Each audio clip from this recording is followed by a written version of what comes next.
The ratio of longest wavelength and the shortest wavelength observed in the 5 spectral series of emission spectrum of hydrogen is. So understand this question carefully. Suppose this is the ground state, n equal to 1, this will be n equal to 2, this will be n equal to 3, this will be n equal to 4, this will be n equal to 5, and this is going to be another one which is n equal to 6.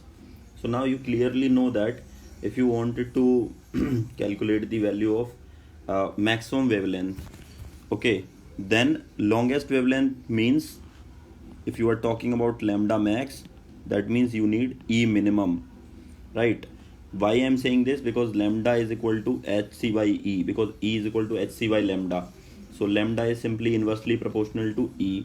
That means if you want lambda minimum, that means you want E has to be maximum.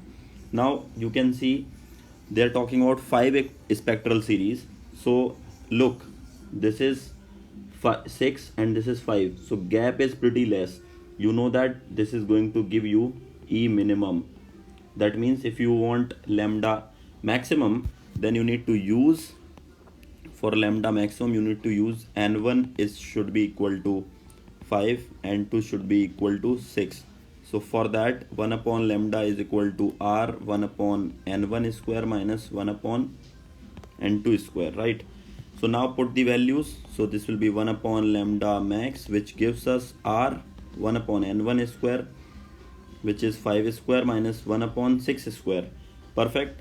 So from there I can write 1 upon lambda max is going to be r into 1 upon 25 minus 1 upon 36. Correct. So taking the LCM, so before taking, let us solve this thing here. So 1 upon lambda max is equal to r. If you take the LCM, so that is going to give you how much? So this will give you 25 into 36, and in numerator you can see this will be 36 minus 25. Taking reciprocal, so lambda max can be calculated as r into 25 into 36 divided by 11, correct? So this is going to be the value of lambda max.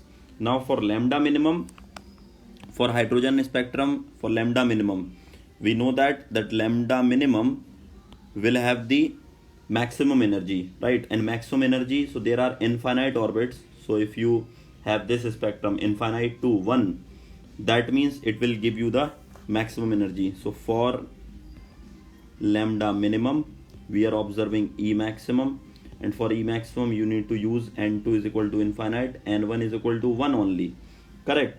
So now put the values. So let me remove all this to get that solution. So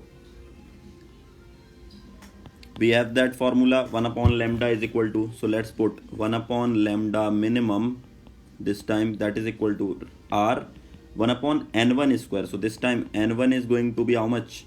That is 1, and n2 is going to be infinity. So 1 square minus 1 upon infinite square. Perfect. This can be written as r into 1 upon 1 minus, this will be simply 0. So this will be equal to r only. So from there lambda minimum is being calculated, which is 1 upon r, right? So now we need the ratio of lambda maximum divided by lambda minimum. So let's put the value. We get 25 into 36 divided by 11 into r upon, I did here that mistake, this is going to be divided by r, right? So this will be with r 11, and then here 1 upon r, so this is cancelled out.